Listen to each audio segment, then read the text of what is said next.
అందరికీ నమస్కారం అండి. తెలుగు కథలు బై లహరి ఛానల్కి స్వాగతం. కాఫీ కప్పు తెచ్చి చప్పుడయ్యేటట్టు పెట్టింది అలివేలు. చదువుతున్న పేపర్లో నుంచి తలెత్తి ఓసారి భార్య వంక చూసి కాఫీ కప్పు అందుకున్నాడు కనకారావు. కాఫీ తాగి స్నానం చేసి తయారై వచ్చేసరికి వేడి వేడి ఇడ్లీలు, సాంబారు, అల్లం చట్నీతో బ్రేక్ఫాస్ట్ తయారు చేసి డైనింగ్ టేబుల్ మీద పెట్టింది. అలివేలు తన పక్కన్నే నిలబడి కొసరి కొసరి వడ్డిస్తుందేమో అని చూశాడు కనకారావు. కాని ఆమె వచ్చే సూచనలేవీ కనిపించకపోవడంతో తనకు కావలసిన ఇడ్లీలు తనే వడ్డించుకుని తిని ఆఫీస్కి బయలుదేరాడు కనకారావు. వెళ్ళొస్తానని గోడకి చెప్పినట్టుగా చెప్పి గుమ్మం దాటగానే దడేలున తలుపులేసుకుంది. చూద్దాం ఎన్నాళ్ళీ పంతం పడతావో అనుకున్నాడు కనకారావు. అప్పటికి వారం రోజులుగా అలివేలు భర్తతో మౌన యుద్ధం చేస్తూనే ఉంది. ఆ రోజు అలివేలు ఫ్రెండ్ నాగలక్ష్మి, ఆమె భర్త సుందర్రావు వచ్చి అలివేలు దంపతులని గృహప్రవేశానికి రమ్మని మరీ చెప్పి వెళ్లారు. అలివేలుకి, కనకారావుకి ఇలాంటి ఫంక్షన్లకి, పెళ్లిళ్లకి వెళ్లడం చాలా సరదా. నాగలక్ష్మి వాళ్లది సిటీ మధ్యలో కొత్తగా కట్టిన అపార్ట్మెంట్.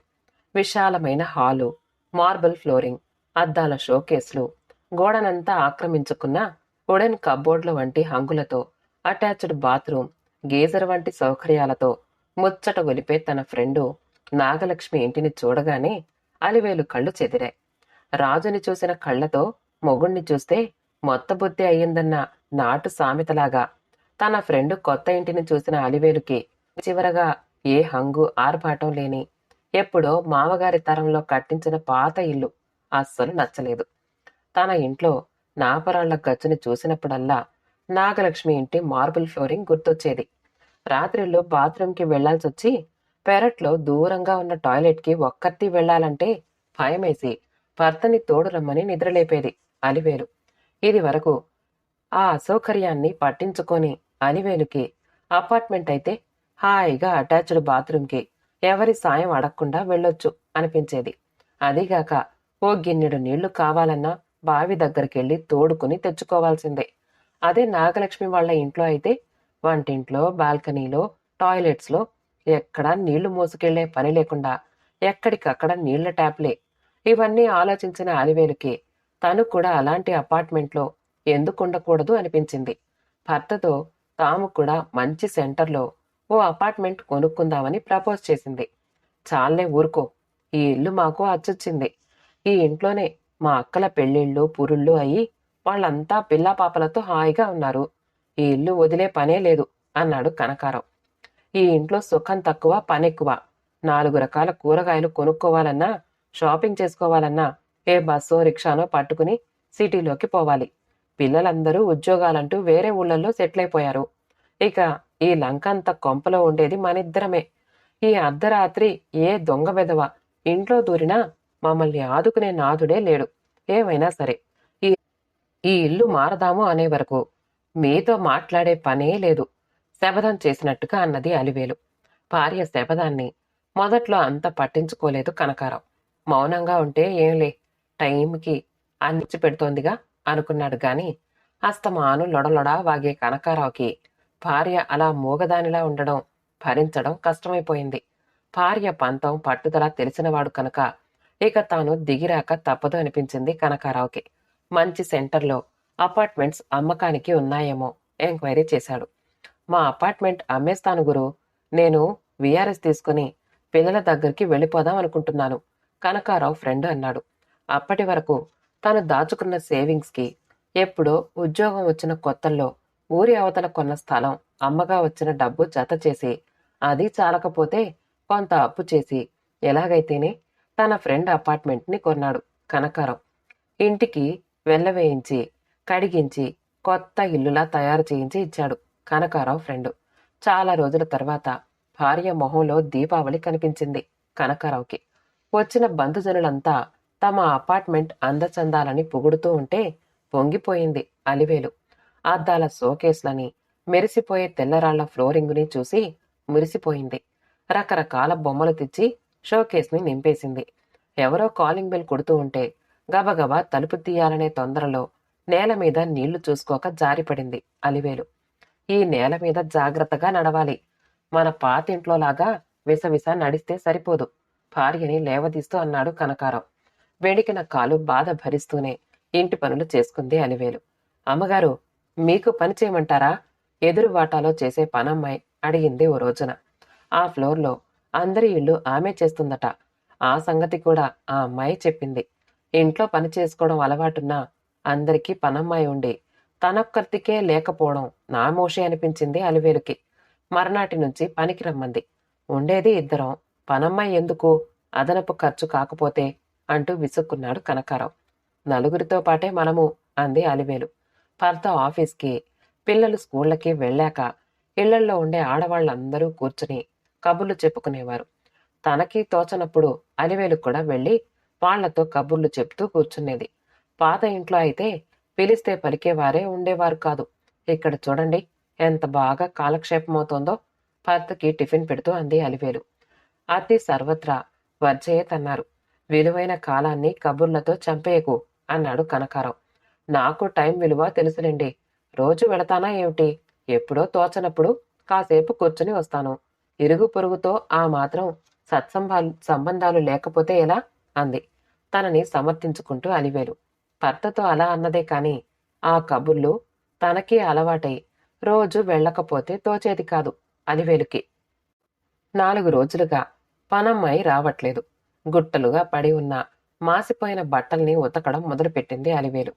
అన్నీ శుభ్రంగా ఉతికి ఆరేసి 5 నిమిషాలయ్యిందో లేదో కాలింగ్ బెల్ మోగింది.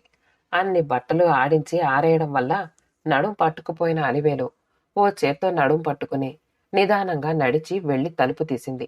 ఎదురుగా భద్రకాళిలా నిల్చుంది కింద ఫ్లోర్లో ఉండే ఆవిడ. మీరు ఆరేసిన బట్టల నుంచి నీళ్లు కారి బాల్కనీలో నేను ఎండబెట్టుకున్న మిరపకాయలు తడిసిపోయాయి. బట్టలు ఆరేసేటప్పుడు బాగా పిండి నీళ్లు కారకుండా ఆరేసుకోండి అంటూ సీరియస్గా వార్నింగ్ ఇచ్చింది. ఆవిడ గొంతు విని ఇరుగు పొరుగు ఆడవాళ్లు బయటికొచ్చారు.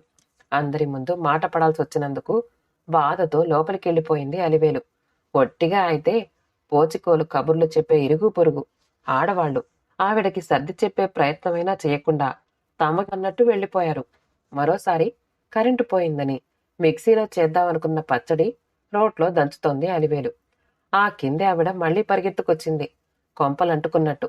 మా వారు నైట్ డ్యూటీ చేసొచ్చి నిద్రపోతున్నారు. అలా చప్పుళ్లు చేసి డిస్టర్బ్ చేయకండి, అంది కోపంగా ఆవిడ. మరి కరెంటు పోతే నన్నేం చేయమంటారు? మీకు డిస్టర్బెన్స్ అవుతుందని కరెంట్ వచ్చే వరకు చట్నీ చేయడం మానుకోవాలా? ఆవిడ అన్న మాటలకు తేరుకుంటూ తను సీరియస్గానే అంది అలివేలు. ఇది అపార్ట్మెంట్. ఇక్కడ మనం ఏ పని చేసినా కింది వాళ్లకి చుట్టుపక్కల వాళ్లకి అసౌకర్యం కలగకుండా చూసుకోవాలి. లేకపోతే అందరం ఒకచోట కలిసి ఉండలేము. అపార్ట్మెంట్స్లో ఉన్నామంటే ఇలాంటి వాటికి ఒప్పుకున్నట్టే, అన్నదావిడ. అలివేలు ఏదో మాట్లాడేంతలో కనకారావు, సారీ మేడం, ఇంకెప్పుడు ఇలా మిమ్మల్ని అసౌకర్యానికి గురిచేయం అంటూ ఆవిడకి సర్ది చెప్పి పంపించేశాడు. అదేంటండి, మనింట్లో మనం పని చేసుకోవడం కూడా తప్పేనా? కోపంగా అంది అలివేలు. ఆవిడ అన్న దాంట్లో తప్పే ఉంది. ఇక్కడ ఇలాంటి అడ్జస్ట్మెంట్లు తప్పవు. పైగా వాళ్ళాయన ఈ అపార్ట్మెంట్స్ సభ్యులు ఎన్నుకున్న అసోసియేషన్ ప్రెసిడెంటు. వాళ్లతో వాదనలెందుకు, అన్నాడు కనకారావు. ఏమిల్లో గట్టిగా నడిచినా తప్పేమో. ఇంతకన్నా పాత ఇల్లే నయం. ఎక్కడ కూర్చున్నా చప్పుళ్ళు చేసినా మహారాణిలా చెయ్యొచ్చు, అప్రయత్నంగానే అనుకుంది అలివేలు. ఏవండి, మా అక్క వాళ్ళు వస్తున్నారట రేపు. ఫోన్ చేశారు, ఆనందంగా అంది అలివేలు. ఇప్పుడెందుకు వస్తున్నారు? ఏదైనా పనుందా ఈ ఊళ్ళో, అన్నాడు కనకారావు. పనుంటేనే రావాలా? మన గృహప్రవేశానికి రావడం కుదరలేదని ఇప్పుడు ఊరికే చూసిపోదామని వస్తున్నారు. మీరు రేపు ఆఫీస్కి సెలవు పెట్టి ఇంటి పట్టునుండండి. అందరం సరదాగా గడపొచ్చు, అన్న అలివేలు మాటలకి, సర్లే, ఇంతకీ ఇంట్లో సరుకులు కూరగాయలు సరిపడా ఉన్నాయా లేవా? తీరా వాళ్ళొచ్చాక అవి తెండి ఇవి తెండి అని సంచి నా చేతికిచ్చి బజార్కి పంపిస్తావు, అన్నాడు కనకారం. ఇదేమి పాతిల్లు కాదు, అన్నీ మీరు తెచ్చిపెట్టడానికి. చుట్టూ బోల్డెన్ని షాపులు. నాకు కావలసినవేవో నేను తెచ్చుకోగలను, అంది అలివేలు. పోనీలే, నాకు బజారు పని తప్పించావు, తేలిగ్గా ఊపిరి పీల్చుకుంటూ అన్నాడు కనకారావు. ఖరీదైన గద్వాల్ చీర కట్టుకుని అట్టహాసంగా తయారై అక్కా బావలని రిసీవ్ చేసుకోవడానికి భర్తతో కలిసి రైల్వే స్టేషన్కి వెళ్ళింది అలివేలు. ఇంటికి రాగానే అక్కా బావలకి ఇల్లంతా చూపించింది. మీ ఇల్లు షోకేస్లో పెట్టిన బొమ్మరిల్లులా మెరిసిపోతోందే అలివేలు. మీరుండేది 3వ అంతస్తులో కాబట్టి కావలసినంత గాలి వెలుతురును అంది. అలివేలు అక్క మంగతాయారు. అవునే, అసలు ఇన్నాళ్ళు ఆ పాత ఇంట్లో ఉన్నావా అనిపిస్తుంది ఇప్పుడు అంది అలివేలు అక్క మాటలకి పొంగిపోతూ. కాసేపు కబుర్లయ్యాక ఇంకా స్నానం చేసి కాసేపు రిలాక్స్ అవుతానే అలివేలు. రాత్రంతా ప్రయాణం కదా, మడలికగా ఉంది అంది మంగతాయారు. అలాగే, నువ్వు స్నానం చేసిరా, ఈలోగా జీడిపప్పు ఉప్మా చేస్తా గొప్పగా అంది అలివేలు. బాత్రూంలో నుంచి అక్క కేక వినబడుతూనే ఏమైందే అక్క, ఏం కావాలి అంది అలివేలు. నీళ్లు రావట్లేదే అంది మంగతాయారు. అంతే కదా, వాచ్మెన్తో మోటార్ వేయమని చెప్తాలే, ఓ 10 నిమిషాల్లో నీళ్లొస్తాయి అక్కకి భరోసా ఇచ్చింది అలివేలు. ఏం రాంబాబు, ట్యాంకులో నీళ్లైపోతే చూసుకోవద్దు, జీతం తీసుకునేటప్పుడు పని కూడా కరెక్ట్గా ఉండాలి దబాయింపు ధోరణిలో వాచ్మెన్ని హెచ్చరించింది అలివేలు. మోటార్ పాడైతే నన్నేం చేయమంటారమ్మా విసుగ్గా అన్నాడు రాంబాబు. ఎప్పుడు బాగవుతుంది? ఎవరైనా వెళ్ళారా లేదా మెకానిక్ని తీసుకురావడానికి? నీళ్ల ఇబ్బంది మీకొక్కరికే కాదుగా అమ్మా, వాళ్ళిద్దరూ ఎప్పటినుంచో చూస్తున్నారు నీళ్ల కోసం అన్నాడు వాచ్మెన్ సెల్లార్లో అసహనంగా తిరుగుతున్న మనుషుల వంక చూపించి. అంటే నీళ్లైపోయి చాలాసేపయిందన్నమాట. అక్కతో కబుర్లలో పడి తను గమనించలేదు అనుకున్న అలివేలుకి బాత్రూంలో నీళ్ల కోసం వెయిట్ చేస్తున్న అక్క గుర్తొచ్చి పరుగు తీసింది. ఎందుకైనా ఉంటాయని పొద్దున్నే తను పట్టి ఉంచిన 2 బకెట్ల నీళ్లలో ఒక బకెట్ అక్కకిచ్చింది. ఇంట్లో ఇంకా వంటకి నీళ్లు కావాలి. బావగారి స్నానం కానేలేదు. రాత్రి పడేసిన ఎంగిలి కంచాలు గిన్నెలు సింక్లో ఉన్నాయి. పనమ్మాయి వచ్చేసరికైనా నీళ్లొస్తాయా అనుకున్న అలివేలుకి గుండె గుబేలుమంది. ఇదే పాత ఇల్లైతేనా బావి నిండా బోలెడు నీళ్లు. నీళ్ల కోసం టెన్షన్ పడే అవసరమే లేదు. మళ్ళీ పాతిల్లు గుర్తొచ్చింది అలివేలుకి. నీళ్లు లేకపోతే టిఫిన్ ఎలా చేస్తావు? నేను హోటల్ నుంచి అందరికీ దోశలు పార్సిల్ చేయించి పట్టుకొస్తాలే అన్నాడు కనకారావు. హోటల్ టిఫిన్ తిని తలా 6 గ్లాసపు నీళ్లతో చేతులు కడుక్కున్నారందరూ. టిఫిన్ తిని కిందికెళ్ళొచ్చిన కనకారావు నవ్వు మొహంతో తిరిగొచ్చాడు. మోటార్ బాగైంది, ఇప్పుడే మోటార్ ఆన్ చేశాడు వాచ్మెన్. 10 నిమిషాల్లో నీళ్లొస్తాయి అన్నాడు. అమ్మయ్యా, ఎలాగో టిఫిన్లు తినేశాంగా, నీళ్లు రాగానే వంట మొదలు పెడతాను అంది అలివేలు. ట్యాప్లో నుంచి సన్నగా నీళ్లు రావడం మొదలవ్వగానే అలివేలు ప్రాణం కుదుట పడింది. పనమ్మాయి వచ్చి గిన్నెలు తోవడం మొదలుపెట్టింది. సగం గిన్నెలు కడగ్గానే మళ్లీ నీళ్లాగిపోయాయి. మళ్లీ ఏమొచ్చిందో అనుకుంటూ విసుగ్గా హాల్లోకొచ్చింది అలివేలు. హాల్లో న్యూస్ పేపర్తో విసురుకుంటూ కనిపించారు కనకారావు, అక్క, బావలు. కరెంటు పోయిందే అలివేలు అంది మంగతాయారు. ట్యాంక్లో కాసిన్ని నీళ్లు పడగానే కరెంటు పోయిందన్నమాట. మళ్లీ నీళ్లెప్పటికి వస్తాయో, వంటలెప్పుడు చేస్తానో నిట్టూర్చింది అలివేలు. పవర్ లైన్లు బాగు చేస్తున్నారట, ఇప్పట్లో కరెంట్ రాదు. చావు కబురు చల్లగా చెప్పాడు కనకారావు. మరిప్పుడు వంట వరపు ఎలా అంది అలివేలు. ఏముంది, కాసేపు చూసి అందరం హోటల్కి పోదాంలే అన్నాడు కనకారావు. రాక రాక అక్క వాళ్ళొస్తే ఈ ఇబ్బందులు ఏమిటండి అంది అలివేలు భర్తతో. చూడమ్మా అలివేలు, ఈ ఇబ్బందులు నీకు కొత్తగాని మాకు అలవాటే. మీకు ఇంకా ఇంట్లో గాలి వెలుతురు వస్తోంది. మా అపార్ట్మెంట్స్లో ఉండే వాళ్ళకి ఆ భాగ్యం కూడా లేదు. మా అపార్ట్మెంట్స్ బిల్డింగ్కి ఇటు అటు కూడా ఇంకా ఎత్తుగా అపార్ట్మెంట్స్ కట్టారు. మాకు సూర్యచంద్రులు కనిపించరు. కరెంటు పోతే ఆ గదుల్లో ఉక్కపోత భరించలేం. విడిగా స్థలం కొని ఇల్లు కట్టే స్తోమత లేక మేము అక్కడ ఉంటున్నాం గాని, మీలా మా పెద్దలు కట్టించిన పాతతరం ఇల్లుంటే అది మట్టి ఇల్లని ఏ మాత్రం వదిలేవాళ్లం కాదు అన్నాడు అలివేలు బావగారు. మా అపార్ట్మెంట్స్ పక్కన కూడా కొత్తగా అపార్ట్మెంట్స్ కడతారట అన్నాడు కనకారావు. నిజమా? భర్త వంక ఆశ్చర్యంగా చూస్తూ అంది అలివేలు.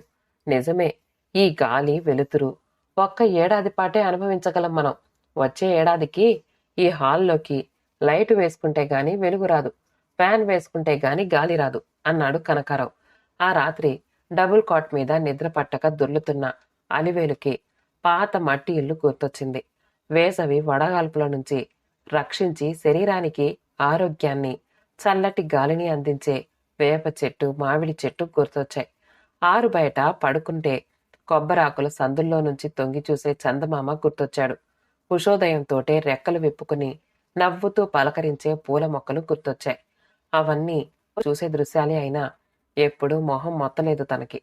ప్లాస్టిక్ పువ్వుల్లాంటి ఈ అపార్ట్మెంటు మొదట్లో ఆకర్షించినంతగా తనని ఇప్పుడు ఆకర్షించడం లేదు. తనకి ఇల్లొద్దు, మట్టి ఇల్లైనా ఆ ఇల్లే బాగుంది. సాధ్యమైనంత త్వరలో ఆ ఇంటికి వెళ్ళిపోవాలి అని నిశ్చయించుకుని హాయిగా నిద్రపోయింది అలివేలు. భార్య నోట ఆ మాట ఎప్పుడొస్తుందా అని ఎదురు చూస్తున్న కనకారావు తన అపార్ట్మెంట్ అద్దెకిచ్చి పాత ఇంటికి మారిపోవాలి అనుకున్నాడు అలివేలి ప్రపోజల్ వినగానే. కథ సమాప్తమండి. కథ నచ్చితే లైక్ చేయండి, షేర్ చేయండి, కామెంట్ చేయండి. మా ఛానల్ని సబ్స్క్రైబ్ చేసుకోండి. ఆల్ అనే బెల్ బటన్ని నొక్కండి. మళ్ళీ కలుద్దాం ఇంకో మంచి కథతో.